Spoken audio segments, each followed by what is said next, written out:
I don't ever slow up, no I don't take shit, I got no love for the fake.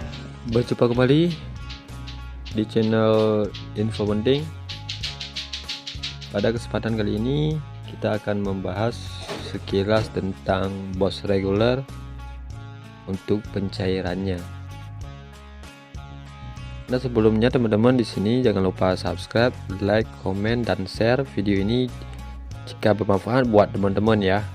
Oke, langsung saja kita memasuki ke web BOSS regulernya. Oke, di sini kita harus tentukan dulu untuk tahun yang ingin kita pilih. Jadi ini supaya kita bisa mengetahui apakah proses pencairan dana BOSS kita sudah bisa kita lakukan atau belum ya. Nah di sini 2023 kita klik ini untuk tahun yang sekarang ya. Ini kita sedang menunggu untuk tahap anggaran tahap 1. Oke, di sini kalau sudah teman-teman ya cukup di BOSS reguler kliknya. Kemudian teman-teman harus selesaikan ini semua ya di persyaratan pencairan.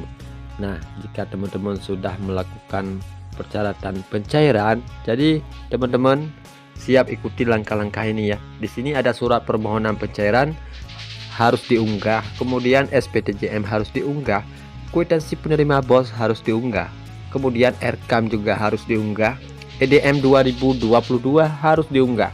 Kemudian ada perjanjian kerjasama atau PKS juga harus diunggah. Jadi untuk PKS ini teman-teman bisa dapatkan melalui perjanjian kerjasama ini ya.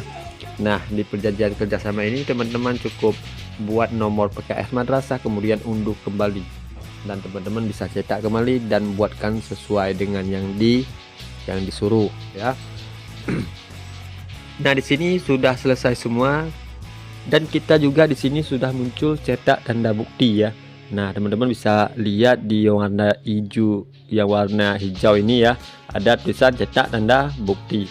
Kemudian di bawahnya ada juga tulisan mohon maaf dokumen yang persyaratan sudah tidak dapat diubah lagi karena pengajuan Anda sudah diterima verifikator. Jadi kita sudah diterima ya dari verifikatornya. Kemudian di sini cetak tanda bukti sudah muncul. Nah, ini yang jadi pertanyaannya ya, kita cek dulu ya. Ini yang jadi pertanyaannya buat kita semua. Nah, di sini untuk backnya di sini masih strip ya. Nah, jadi banyak yang bertanya ini tentang back. Ada yang sudah masuk ke back 1, ada yang menunggu back 2, dan ada yang menunggu back 3. Jadi ada informasi ya, ini menurut info penting, dengar-dengar dari kawan-kawan ada yang udah masuk ke back 1, ada yang belum, dan ada yang menunggu ke back 2.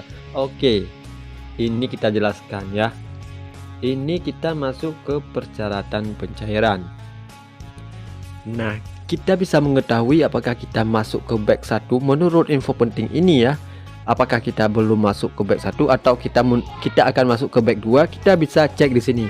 Teman-teman bisa langsung cetak tanda bukti. Nah, ini kan kita sudah pencet. Nah, mohon maaf. Ini setelah kita tekan cetak tanda bukti ya. Mohon maaf, lembaga Anda tidak masuk pada periode pencairan. Anda bisa mengunduh tanda bukti jika sudah masuk ke back pencairan. Nah, bisa dipahami kan? Berarti ini kita sudah cetak tapi kita tidak masuk dalam periode pencairan. Jadi kita tidak masuk ke back yang satunya. Jadi ada juga kawan-kawan baik di mana yang ada informasi yang sudah masuk ke back 1 bisa ditulis di kolom komentar ya. Jadi kalau udah masuk ke back 1 pasti teman-teman sudah bisa cetak bukti pencairan. Yang belum masuk cetak bukti pencairan belum bisa, berarti teman-teman ya ini informasinya menunggu ke back kedua. Jadi kita tunggu back kedua saja kapan munculnya, semoga tidak akan lama ya. Kemudian yang belum diverifikasi untuk pencairan ini, cara-caranya yang udah teman-teman ajukan, jadi bersabar menunggu ya. Mungkin kalau tidak masuk ke back kedua, mungkin nanti ke back berikutnya. Jika ada back 3, jadi teman-teman tunggu back 3. Nah, terima kasih yang sudah menonton channel ini, semoga bermanfaat. Salam dari Info Penting.